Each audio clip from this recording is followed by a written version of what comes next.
How do you show sales by region in Tableau? In this example, I have a bar chart of sales by region. Let's add a new sheet and see how to do this in Tableau.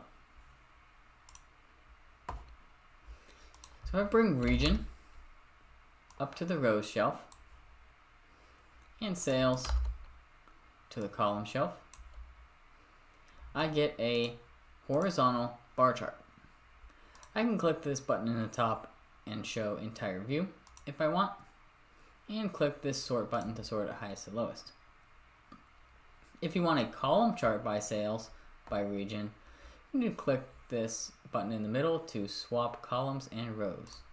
Gives you the column chart by sales and region. Hope this helps.